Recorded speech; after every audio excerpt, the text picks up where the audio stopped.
I am Professor Mariel Borowitz. I'm a faculty member in the Sam Nunn School of International Affairs, and I teach a course on space policy.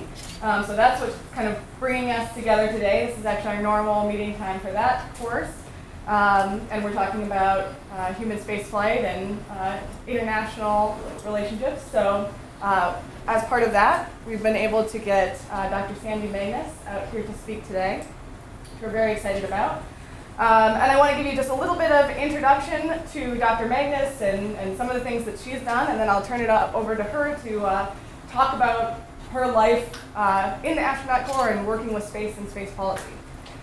So Dr. Sandy Magnus is the Executive Director of the American Institute of Aeronautics and Astronautics, AIAA, the world's largest technical society dedicated to the global aerospace profession.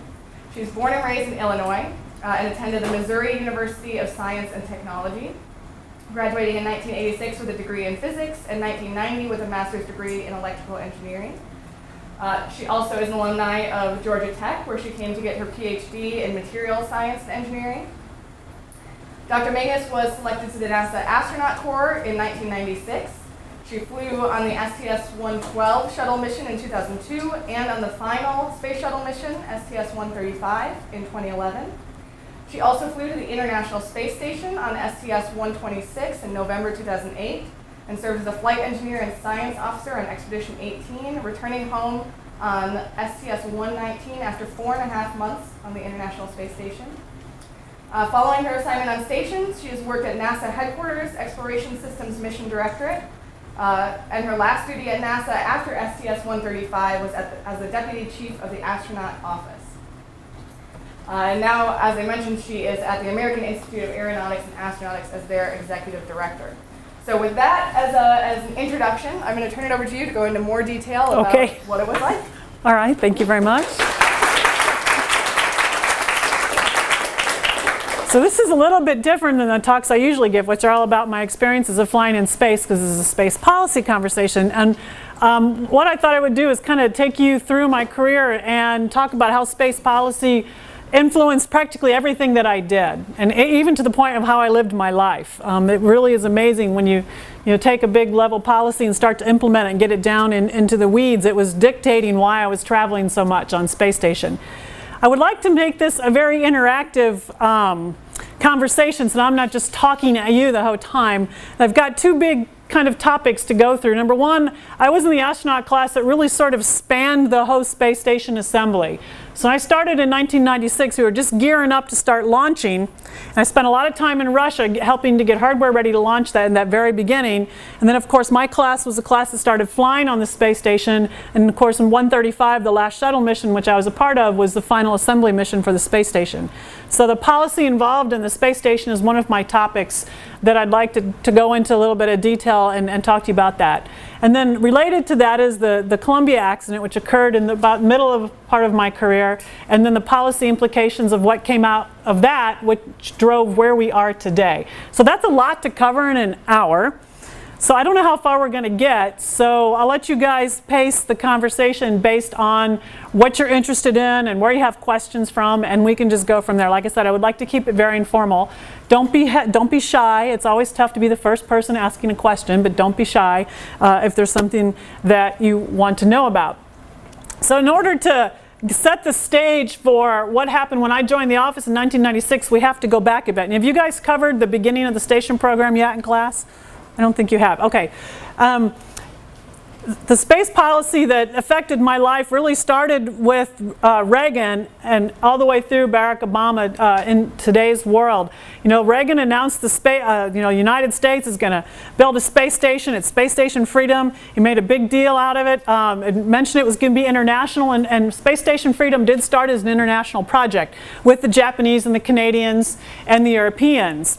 And like every other space project that you hear about, budget became an issue. We have a very reoccurring theme in space policy where the United States except for the Apollo program. Actually, the United States makes this big announcement, we're going to do this great project, and then the funding typically does not follow in the path that you need it to sustain a program like that. And that's a reoccurring theme in our space program, which we can talk about. But they had to do several redesigns of the Space Station Freedom over the course of a 7 or 8 year period because the budget kept shrinking and the capabilities of the station kept changing. This is a very tricky thing to do when you have international agreements.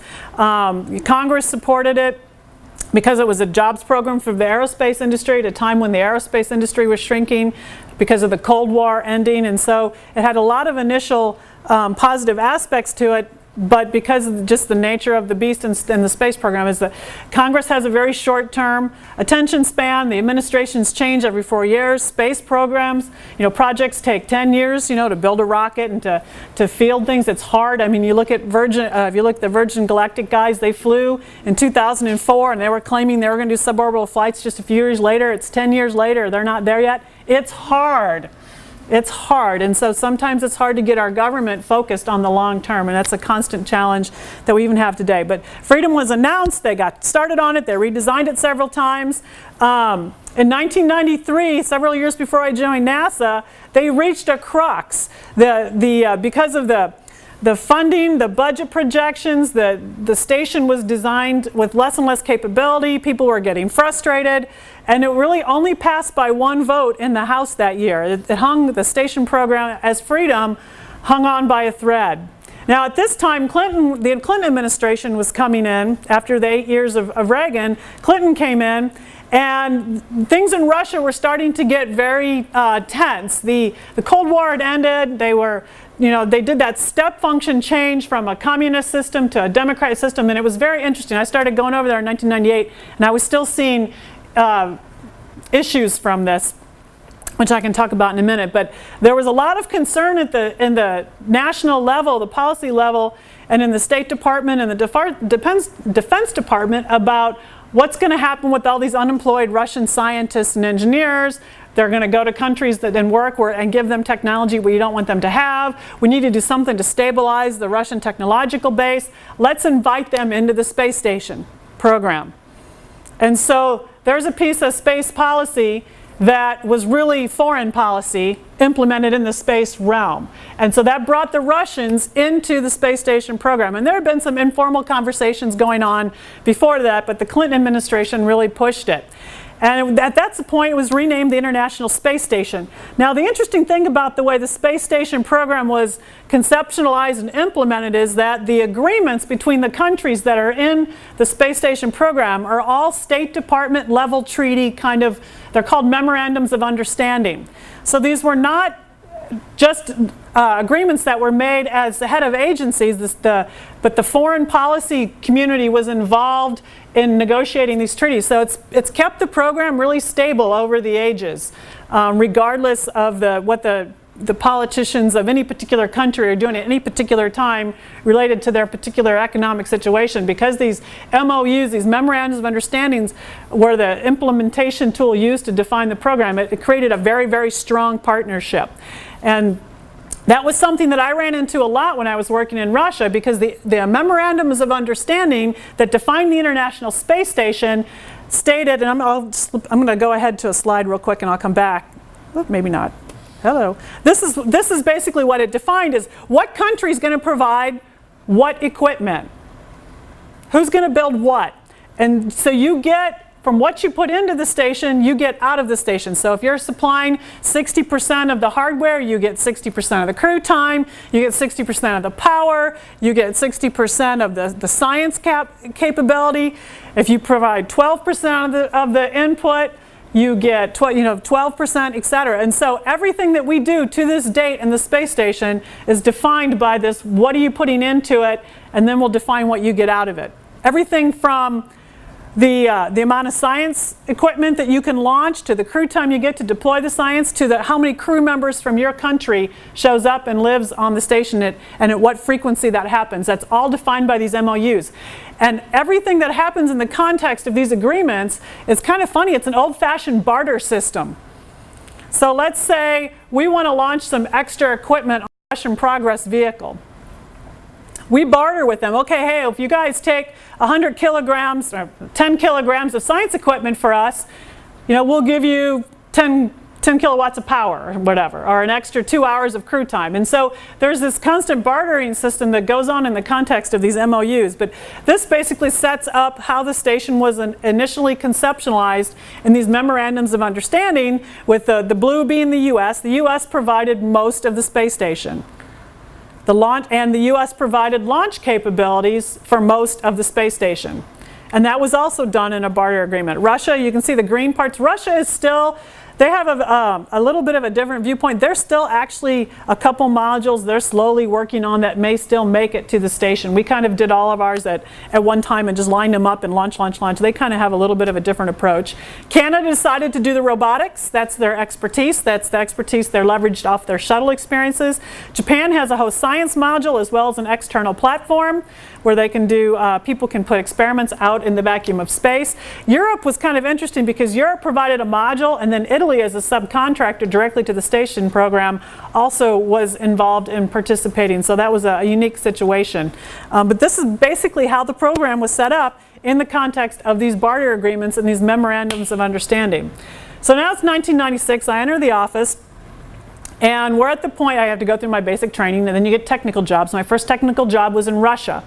And so we had to go to Russia. There was a bunch of us that went to Russia, and our job was to help basically translate everything from Russian into English. So we did a lot of that just because operationally you have to have the same language, but also work on helping to get the first module set, because the first module, Zarya, the FGB, was supposed to be launched in 1998. And so we ended up serving as liaisons, a lot of us from the operational world, astronauts and flight controllers and things like that. We ended up serving as liaisons to the Russians for the rest of the program, and trying to help people understand how to work together. Because we lived there. I lived in Russia for a month, and then I was in Houston for a month, and I was in Russia for a month, and I was in Houston for a month, and I did that for several years. And so the MOUs were driving, these memorandums of understanding were driving everything that we were doing and everything that we could do or we could not do as far as how we interacted with the Russians and what kind of testing we would do, what kind of training we would do, what got translated into English, what didn't get translated into English, and this all came down from these barter agreements from the very beginning. It was a very entertaining job. We had started at NASA a program with the Mir station to fly US astronauts to Mir in order to start understanding how to interface with the Russian system. Because the Russians had a program that was 40 years old, the US had a program that was 40 years old, we all knew how to do everything, and we knew the other guys didn't know anything. That's standard operating procedure if you've done something for decades. And so we had to learn a lot from each other. We had to learn how to work together, and there were some of the older people in the community on both sides still remembered the Cold War and the competition that we had back in the 60s and 70s. And so there was a very interesting mix of experience sets, a very interesting mix of prejudices one way or the other, a very interesting mix of levels of enthusiasm about the station. So we had to go over there and make that all work. And the Russians sent people to Houston, and they were doing the same thing. So we were trying to understand each other. So that was all about building relationships and building trust. And it was all driven by this, we got to get the Russians involved and stabilize their technological community, and now they're going to be on the space station program. So it was very, very entertaining. I learned a lot, and it was something I used the whole rest of my career, actually, that 2-year experience in Russia. We launched the first crew on board in November of 2000. Now, the way the Memorandum of Understanding was set up, there was always, no matter what, going to be at least one Russian and at least one American on station.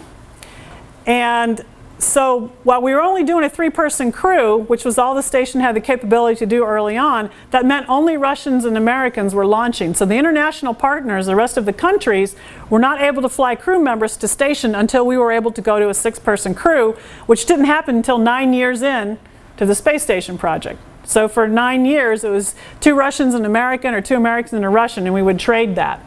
And we had dual ways to get to the station. Some people launched on Soyuz, some people launched on shuttle of both nationalities. It was completely mixed. that was partial into the memorandum of understanding as well, and that up to a certain point, and it was up to a 6-person crew, I believe, don't quote me, that we would have these intermingling of capabilities, but after we got to a 6-person crew, theoretically things would get a little bit more segregated, and there was different opinions in the community whether we wanted to be a little bit more segregated in operations or not. The reality is today it's still very much intertwined. People are worried about what's going on in the Ukraine right now and how that'll affect the space station. The space station program is a very, very tight partnership now, and it's because of this weave of treaties and this weave of balance of contributions and this weave of bartering that continually goes back and forth. You know, the Russians provide transport, we pay for it. They provide cargo services, we have cargo services, we give them power. They give us crew time. I mean, there's meetings every quarter, and actually probably more frequently with some other teams, to figure out what the next plan is going to be for the next crew. And there's all these international working groups, and they're constantly working on this balance of contributions back and forth, and who's going to get what time on this increment, and what science experiment's going to go, and who's going to launch it, and how it's the barter for that. And so this is a very, very complex system. And today, it's such a strong team that, you know, the United States is committed till 2024. Europe is debating that right now in the context of either building a new space launch vehicle or station or some in between, and Russia is starting to make noises about going beyond 2024 as well. So the station program is a really strong international program now, started really with an idea from Reagan, which was dwindling because of the budgets, and then refueled by the Clinton administration because of the foreign policy needs of the United States. So that's kind of where the station is. And then what happened, and I'm going really fast, so we'll have time for questions, but then what happened, we were building the space station. You know, we launched the first piece in 1998. The launches took place, some on the Russian rockets, some on the shuttle. Again, that was weaved through the barter agreements that people were doing. We had 3 people up there. We had dual redundant strings of launching people on Soyuz, launching people on shuttle. And then what happened? We had the Columbia accident. And that was a shocker. You know, from the astronaut office viewpoint, we were always a little worried about launches because that's when Challenger blew up, and everyone was really not thinking about the return. It's actually pretty benign, even though it doesn't seem like it with hitting through all the friction of the atmosphere, but returns are not that scary. Launches actually aren't that scary either, but it's just not something that you think about. And so Columbia really startled everybody. Even though the foam had been falling off for a while. But what happened was that took us down to 1 string, and where we are today, we only have one way to get to the station with humans, which is the Soyuz. So that's not really a good position to be in, because it's not easy to launch people into space, and if the Soyuz has a problem, we're in trouble as a community. So the community itself wants to have another launch capability, which I'll talk about in a minute. But after the Columbia accident, we were relying on the Russians to get people to station. We took the station down to 2 people instead of 3 to conserve supplies and make sure that we were maintaining the right amount of cargo and water and food and things on board, because the shuttle was a big asset from the viewpoint of taking lots of stuff to space. It takes a lot of different smaller cargo vehicles put together to make one shuttle. So we were at 2 people, and then the United States, what we did was we had there was a Columbia Accident Investigation Board that was assigned to investigate why the Columbia accident happened and to keep it from, make recommendations for how to go forward. This was a big deal. This committee decided to look at sort of the shuttle program in a whole, and not just the particular technical aspects of why the shuttle, why the foam came off and why it hit the wing and why that would damage the wing and why it wasn't detected and things like that. They decided to look at the shuttle program as a whole and look at all the sort of causal factors, if you will, that might have led to the investigation, going all the way back to the design of the shuttle, which was compromised by a lot of different communities having different desires for what the shuttle might do. The Air Force wanted to be able to retrieve satellites and bring it down into classified areas, which is why it had to land on a runway. There were certain weight constraints which caused the shuttle to be put on the tank instead of on top of the tank, which is where you would want it. So there are all kinds of compromises made at the beginning of the shuttle to satisfy all these different communities, which Accident Investigation Board studied and made recommendations and pointed out how the program was probably not optimal, and you can go back and study the budget and the policy that was related to, again, you know, you got a long-term project, they're shrinking budgets, you have to compromise your engineering designs when that happens, and we can have a whole conversation about that. But in the end, they came out with this report. And so what they recommended was that you have to, in 2010, the shuttles, you know, assembly complete for the space station was supposed to be in 2010. It was actually in 2011. We were a year late. But the Accident Investigation Board said, hey, you know what? These shuttles in 2010 will be flying for 30 years. And so if we're going to continue to fly the shuttles, this is way beyond where we thought we were going to fly the shuttles. If we're going to continue to fly the shuttles after 2010, you really need to stop and do some major maintenance on them. For example, the wiring in the shuttle, which was wrapped by Kapton, was starting to crackle. And one of the shuttles actually had a complete rewire because of that insulation coming off. And there were other things that were showing up here and there in the structure that the Columbia Accident Investigation Board recommended. If you're going to fly the shuttles after 2010, you got to do a depot level, as the Navy would put it, a depot level overhaul on them, make sure they're still structurally sound, make sure they're still ready to fly, update them so you can continue to fly them. And so now this became a decision point for the United States. Wow, if we have to overhaul the shuttles in 2010, if that's the recommendation, in order to keep flying them safely, that's going to cost a lot of money. Do we want to invest that money in the shuttles, a 30-year-old technology, or do we want to do something different? And so President Bush was the guy on the spot when this decision had to be made, and they decided that they were going to use the shuttles. You know, their policy change was, all right, let's use the shuttles until we finish assembling the station, because that's what we need the shuttles for. That's what they really excel at. And after that, instead of taking all that money and applying it to continuing the shuttles, to fly the shuttles safely beyond 2010, we're going to invest in a program that will take human beings beyond low Earth orbit. And he announced the Constellation program.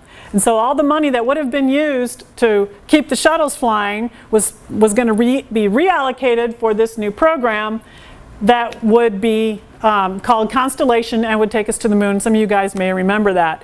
At the same time, there was an acknowledgement that, hey, with the retirement of the shuttle, we are going to be losing a cargo carrying capability to the space station, and we have to have a way to come up with a new cargo carrying capability. And that's when actually the first onset of a commercial space program was with the cargo program back in the mid 2000s, I forget the exact year, 2005, 2006, somewhere in there. It's like, let's bid out the idea of a private company creating a cargo vehicle. So that was the very first start of what you would call commercial space these days. In the meantime, NASA was given the go-ahead to build a capsule and a rocket that could take us beyond low Earth orbit. The idea being that we're going to get to the moon to 2020. So what happened? So people started working on that. What happened? The funding went down. So this is a reoccurring theme, and it just pains me to have to say it, but it's a reoccurring theme in space policy where we have these big projects, everyone's yes, yes, go, and then as soon as the political attention's, you know, it's turned once they made the announcement. Because really, fundamentally, space policy is kind of an afterthought right now for our country. You know, it's sort of a, it's not on the list of to-dos that presidents usually get, because you know, you're worried about Social Security, you're worried about taxes, you're worried about the economic environment. So space tends to take a second-order back seat to major policy issues. It's not something you get elected on. And so if you look at the trend, and I guess this is my personal opinion, but that's why I'm here, you know, look at the trend, presidents pay attention to space policy when they have to. Congress is interested in space policy from the viewpoint of it pays for jobs in their districts, right? And so our space policy world's a little bit murky. So the minute he announced the Constellation program, and then the funding started not being adequate to what the goals of the program were. It's just the way it goes, unfortunately. So what happens? So that program is continuing. They're making progress. Don't get me wrong. It's just going to take longer than they expected, and usually when you delay the funding, it makes it more expensive as well. So what happened? President Obama comes in 2010, and they don't like the Constellation program. There was another study, another panel that was put together to decide, okay, wait, we have this constrained budget, because we do have a constrained budget in the United States. We have to deal with that. We have a constrained budget. How are we going to make all this work? Is the moon really the right goal? There's in the space community, there's the moon enthusiasts, there are the asteroid enthusiasts, and there are the Mars enthusiasts. And then there's a few others that just kind of want to go do some other small things, but those are the three groups. And so at any given time when you're making policy, you have proponents of these three sort of destinations, if you will, coming together and trying to say, hey, you know what, we got to do this, or hey, we got to do this, or hey, we got to do this. And that's just our community of very passionate people having very specific ideas of what we should do next. So when Obama comes to power, you know, budgets are still an issue. The Constellation program's behind where the targets are because it wasn't funded. And the Obama administration decides, hey, you know what? We're not going to do this moon thing. As a matter of fact, this commercial cargo thing's going so well, let's create and foster a new industry for human spaceflight. You know, this was leveraging off of the Virgin Galactic and the X Prize that happened in 2004 and all the excitement about access to space for more people. So let's do that on a bigger scale. And so leveraging off of what we learned in the commercial cargo industry about public-private partnerships and space acts and different appropriation methods, let's try this commercial spaceflight, human spaceflight thing. And so they change the plan. Now, what's interesting about how they changed the plan is they just overnight changed the plan. Normally, when you're contemplating policy and you're trying to work things through Washington, you kind of grease the skids a little bit if you're smart. You're kind of working the back rooms, you're talking to people, you're socializing your ideas, you're testing the waters. There's a lot of that goes on up there. It's really kind of amusing. But these guys, they just said, hey, you know, tomorrow we're canceling the Constellation program. Congress had no word, no advance warning whatsoever. People at NASA didn't have advance warning whatsoever. They made the announcement and Congress just went nuts. Like, wait a minute, you can't do that without talking to us. This is basically the reaction. And so then there was a battle going on for quite a long time about what should the space policy be, because the administration wanted to do this. Congress was married to the Constellation program, even though they hadn't been funding it appropriately. Neither had the administration been recommended it, but it was, you know, there was a big battle there for quite some time. And now what we have is sort of a compromise, if you will, where the Commercial Crew program is very important, and that remained because it's very important that we create another way to get humans into space to support the space station. And for the administration, it's very important to do that in a way that encourages a new market and allows more access to low Earth orbit. So those are very good things. Those are very proper goals. And so at the point where in 2010, where all this was going on, it became clear that the quickest path to getting humans in space again was leveraging off what was going on in the commercial market. But there was still a very strong desire in the policy circles and in the Congress especially, and in parts of the administration to build the capabilities to go beyond low Earth orbit. And so what they did was they took some of the components that were being built as part of the Constellation program, the capsule, the rocket, and kept those as part of this asteroid redirect mission that you've probably heard about. These are things that are being used, but these are tools that you'll be able to use for any particular mission. And so now the catchphrase, if you will, or the approach is a capabilities-driven approach where you know, regardless of whether you're going to an asteroid, or you're going to the moon, or you're going to Mars, you need a rocket that's big, and you need a way of supporting the crew. And so that's what's being created right now. And that's the Beyond Low Earth Orbit programming that's going on. It doesn't have a name like Constellation like that, but there's a capsule being built that should be able to support beyond low Earth orbit. There's a rocket being built that should be support low Earth orbit, and the commercial program, the Commercial Crew program, is ongoing. They're actually going to be making an announcement sometime in the next few weeks of which commercial crew companies are going to get a go-ahead to build their service. What's also happened actually in the last few months, after the National Research Council was asked to do a study of human spaceflight, and they released that report earlier this year called Pathways to Exploration. And they were really focusing on Mars. And so now it's interesting to see, you know, what I'm hearing in the community is there are a lot of people now, whether you're an asteroid person or a moon person or a Mars person, there's increasing consensus that Mars is the place that we want to go. Now, there's still a lot of conversation about how to get there. I mean, you get there by going to the moon first, you get there by bringing an asteroid to the moon and hanging out the moon and doing stuff. So there's still a lot of conversation, but everyone's sort of coalescing that, yeah, we know we want to get to Mars. And so there's a little bit more broad agreement on that than I've seen so far in my career. But quite frankly, we've always been 20 years from Mars, my whole career as an astronaut.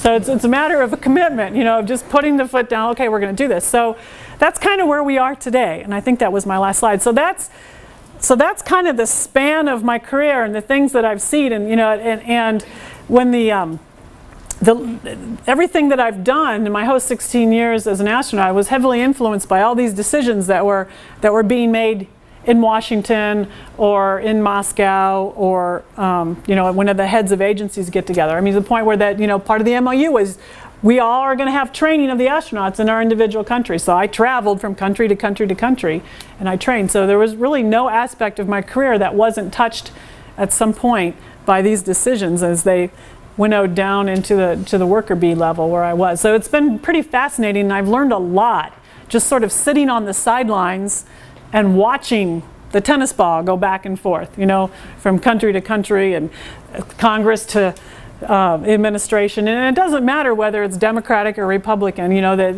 it's this constant battle between the executive branch and the legislative branch about who's leading, who's following, and who's setting the priorities. And it's been really, really, like I said, interesting to watch all of that. So anyway, I'm going to stop because nobody interrupted me with questions. I want to make sure we have questions, but I know I was kind of on a roll there. Do you guys have any questions? Do you want me to elaborate on anything that I talked about? Yeah. How do you feel about doing decadal surveys for human spaceflight? You know, that's a really good question because there's some people who think that's a really good idea and others who think it's not. And I think it would be a good idea because Decadal Surveys, for those who don't know, there's a group of scientists who are on a council and they do a 10-year survey and they update it periodically of the science that we should be doing in the exploration of the solar system, for example. What telescopes should we build? What kind of measurements should we do at different planets? You know, things like this. So it's a group of scientists who are guiding the robotic telescope kind of exploration. And so human spaceflight's never had that. Why not? Is the first question. Why not? Well, because human spaceflight's very political because you get back down to jobs in districts and you know, as a president, you know, to have a dream and have a vision for a human spaceflight is a very, it kind of marks your legacy, right? And you don't necessarily want to give that up to a bunch of scientists sitting in the corner.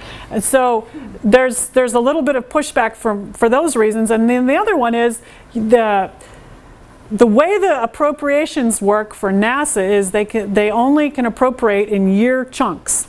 Congress has to reappropriate every year the NASA budget. The only exception to that was when Challenger blew up and they built Endeavour. They actually built that, I think, on a 2 or 3 or 4 year appropriation. So they actually came in under budget and on schedule. Go figure, right? We know that when you have to plan things in a year chunk, it's hard to make good engineering decisions, and we can talk about that. But so the idea of having a decadal survey for human spaceflight means that you're taking that budgetary power a little bit out of the Congress's hands, because this group would, and it's a different level of budget. You know, taking a $60 million decision out of Congress's hands is much different than taking a $2 billion decision out of Congress's hands. I think it would be a good idea.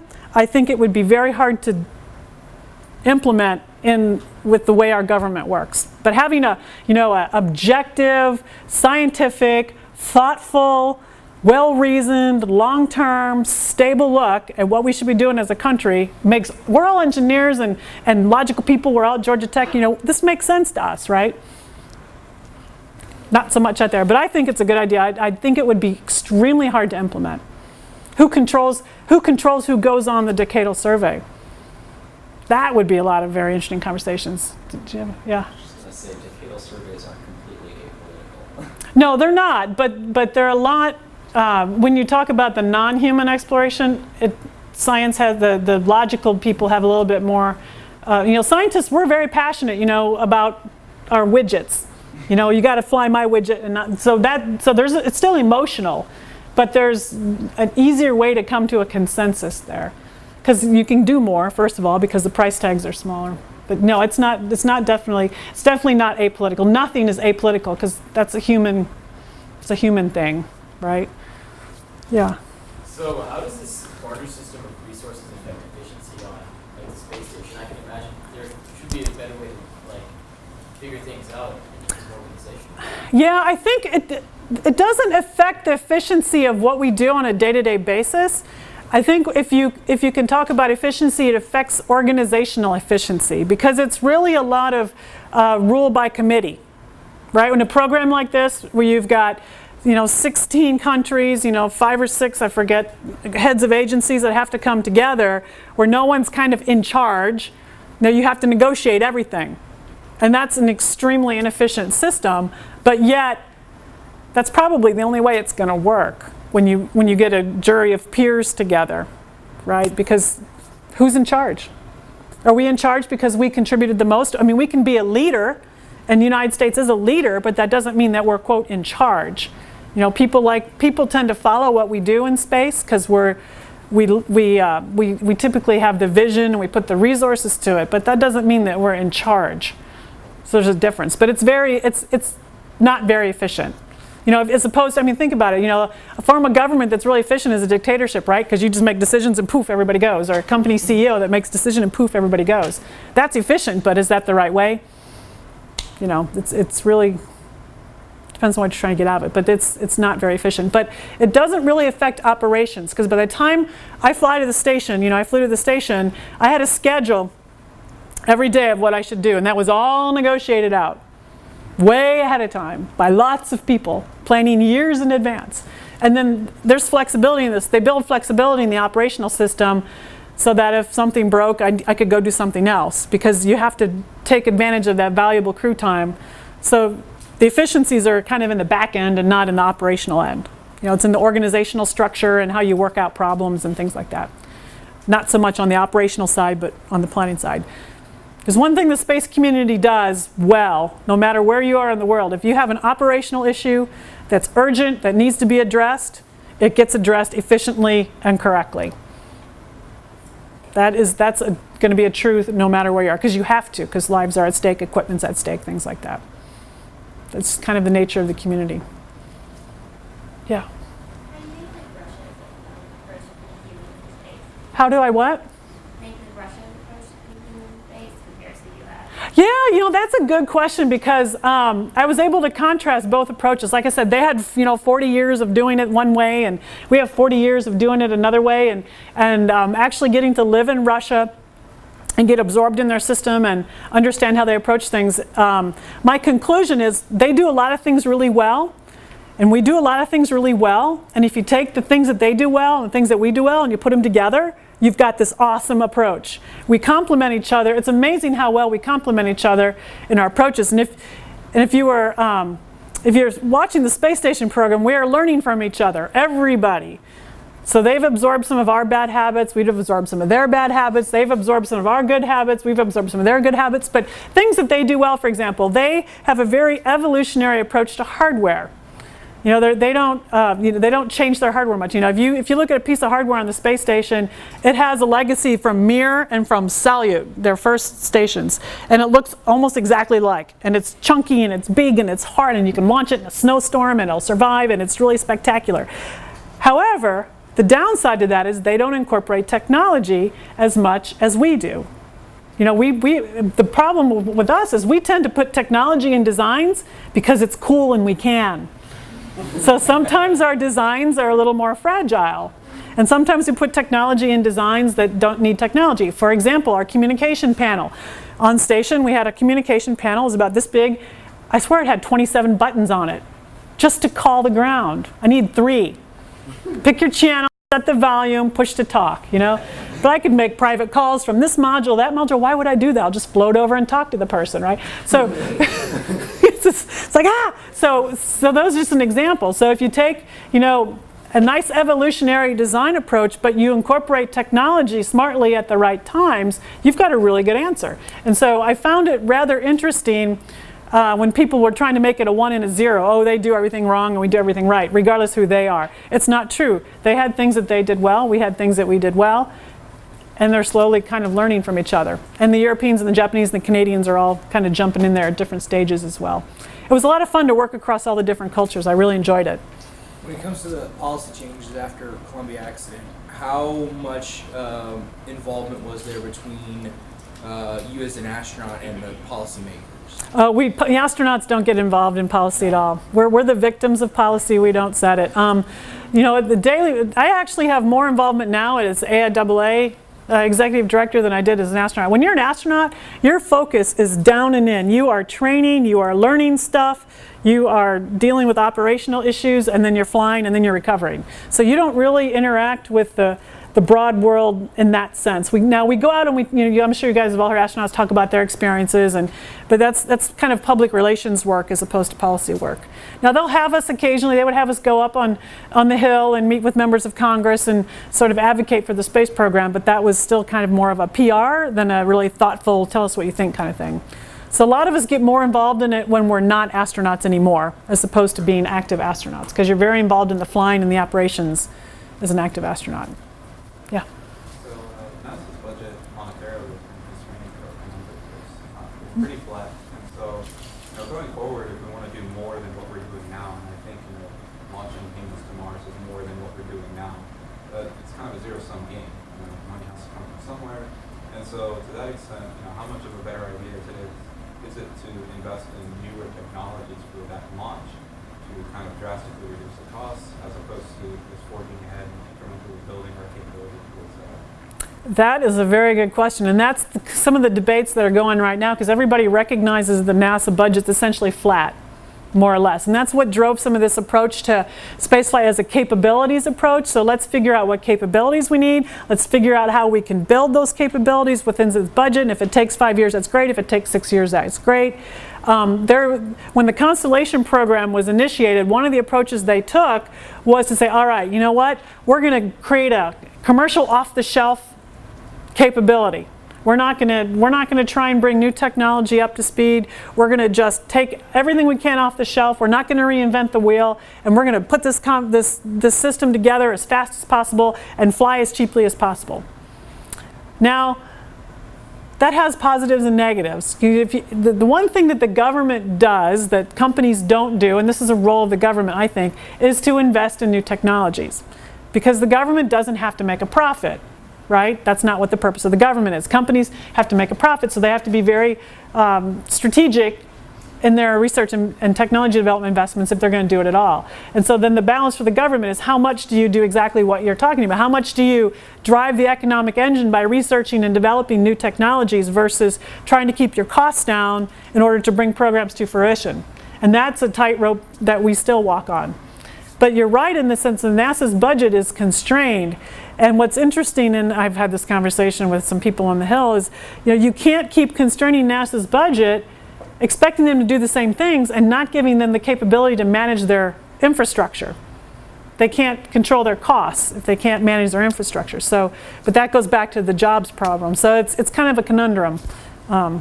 But that's a balance that people are still trying to figure out constantly. How much do we invest in new technologies? How much do we use off-the-shelf stuff? And it really needs a strategic, there's a lot of discussion now up in DC about strategic investment. As a country, what kind of technology is strategic for us to have as a capability? Like Canada, for example, has decided that robotics is a key strategic technology for them. They've invested heavily in robotics. That's their niche. That's what they chose from a strategic viewpoint. In the United States, I don't think we have had a really thoughtful discussion about that, and people are starting to talk about it. But we also have the problem in the United States is that there's a lot of research and development going on at NASA, but there's also a lot of research and development going on in the Air Force. The space plane that they've got up there, that's all Air Force. So there's different kinds of investment that's going on across the government, and trying to bring all that together when you've got that coming out of different budget pots is really challenging. And then DARPA does some stuff as well. So that's a very challenging question. I don't have a good answer for you. People up there don't have a good answer for you either, unfortunately. Yeah. So what do you think the role of different technical societies like AIAA, but also collaborations like ULA, USA, what do you think the role is of those societies in further in spaceflight? And She's my plant. You know, one thing that brought me to AIAA was the fact that as a professional society, and we all have them in our different fields, regardless of what your field is, professional societies represent the profession. We represent the engineers, in the case of AIAA, the engineers, scientists, technologies, program managers, the people that work in aerospace. So we're kind of what I would call a neutral platform. You know, if I was a trade organization, there's an organization called the AIA, which is the Aerospace Industries Association. Companies belong to it. It's a trade organization. So you go to the AIA if you want to talk about legislation that affects the industry from a business viewpoint. You come to AIAA if you want to talk about legislation or policy that affects from a technical viewpoint or a strategic viewpoint or from a generic kind of neutral platform, because we can't have an agenda. I have members of my constituency who are academic, government, industry, and then all across industry. So I have the people who are building the SLS, like the people that are building commercial spaceflight, the people that are building cargo, the Virgin Galactics, and so I can't give you an answer as an executive director that says, oh, this program is better than that program, but I can advocate for the whole industry. And so that's the power of the professional societies, because they advocate for the whole industry if they're doing it right. And I think there's a lot more collaborations going on across the aerospace industry that are obvious. You know, just like Sierra Nevada has been working with Virgin Galactic, and you know, it's an interesting world because people collaborate. Remember, I worked on the A-12 program. It was an aircraft program a long time ago. I worked for McDonnell Douglas Aircraft Company. We were teamed with General Dynamics for the A-12 program. We were competing with General Dynamics on the ATF program, which became the F-22. And so some of the people I was working with at General Dynamics, I was working with, and then their next door neighbor was working with another company on the F-22 that we were teamed with Northrop on. So it gets really kind of, and we were competing with Northrop on the A-12. So the aerospace world is a really connected community, and they've gotten in the habit of understanding how to do these kind of collaborations. It's really kind of weird, but you get used to it. But that's what a professional society does, is advocates for the industry and is that neutral ground for questions. And that's what we've been doing a lot lately at AIAA. In the back, yeah. I guess it's kind of going back. Looking forward to those famous 20 years in the future, where do you see international collaboration with human space flight, like in terms of joint ventures to wherever we end up going? Yeah, everybody believes it'll be critical. There's actually, NASA has an international, I forget the acronym, it's an international working group, to make a long story short. And it's more than just the station partners, India and China, and I think Korea is a part of it, but they've built this roadmap. So they meet and they talk about, you know, where should we go next? One thing that happened when the Constellation program was canceled was that Europe and Japan and some of the rest of the world were really focused on the moon, because, you know, the United States said, hey, we're going to the moon. So everyone's like, okay, we're going to the moon. And then when we canceled that program, that threw them kind of for a loop. They're still interested in the moon. The international community is still interested in the moon. But this international working group, they have a global exploration roadmap that they work on. And in that roadmap, they talk about, you know, these different paths you can take. And everyone, again, kind of is coalescing on Mars as the ultimate, we're going to get there someday. But how do you get there? What can you do? For example, if the United States wants to go get an asteroid and bring it back to the moon Lagrangian point, then maybe we could put a station there, and some people can use that to get down to the moon, and some people can use that to do stuff with the asteroid, and we can use that as jumping off point for Mars. And so they're mapping out these scenarios in this roadmap and trying to figure out how to make that work. Now, the question is, at what point do you take that roadmap and you turn it into an implementation plan? Right now it's a plan. It's got a lot of different paths. There's a lot of different ways you can go with it. There's different ideas that different countries are contributing as far as who does what. You know, what's that next step? And I don't think anyone's thought that far out. But they are working internationally to develop the plan, and the recognition that, you know, going to Mars is likely going to be an international effort. And whether they take this MOU level approach that we talked about, which isn't so efficient, but it's established and people understand it, or whether they come up with a new organizational approach remains to be seen. I don't know. I mean, the thing about the station program is it does give us a model on how to do an international project in a very complex environment. And it's clunky and it's not as efficient as you might hope, but everybody's comfortable with it, they understand it, and that's very important because it's a context that people can operate in. So I have a hunch another international project will eventually look like something like that. But I don't know what will force the decision to make the plan into the process. I don't know what's going to force that. Anybody else? I'll take the prerogative to the last question. Okay. So one of the things you brought up multiple times is this issue of sustainability, especially for human spaceflight programs. So is there something that you think the community can do or that can be done by someone to make the next exploration plan more sustainable? That's a very popular question too. A lot of people, because here's what I find about space. People are passionate about spaceflight. Even if they only, I go to a community and I'll talk to the people in the audience and they're just fascinated with it. They're excited about it. They want us to keep doing it.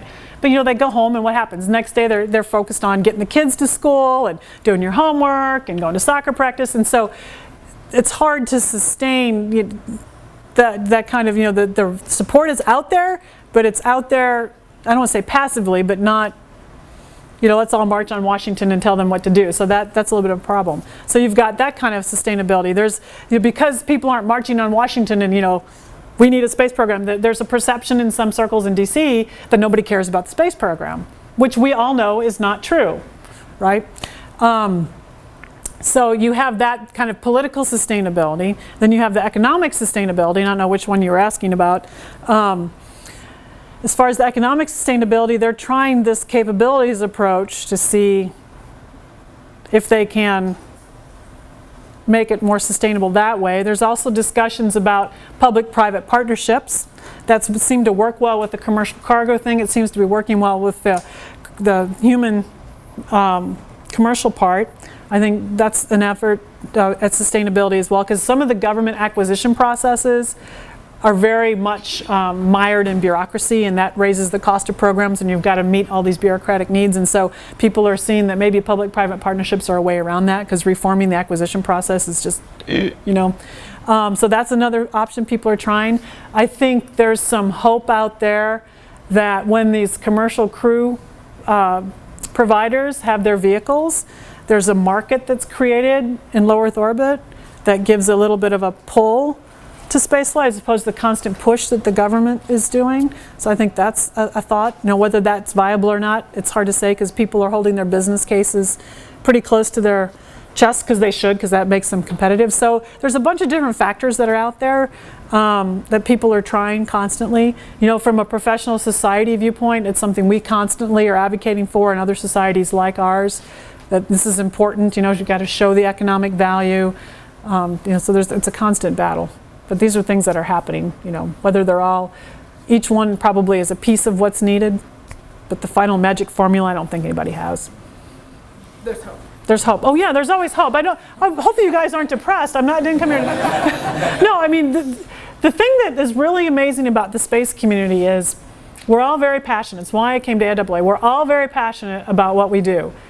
And we have achieved wonderfully great, amazing, spectacular things in the last 50 years in the same environment that we're living in now. So yeah, those guys make a lot of noise up there, and they kind of go here, there, or wherever with their policy, and the funding goes up and down. But because we're so committed as a community, we get it done. And that's not just the United States, that's around the world. And we're going to continue to do that. They can make it easier or harder on us, but they can't stop us. We've already shown what we can do, and if they can make it easier on us, we'll just do it that much faster. But we're not going to stop. They're not going to stop us.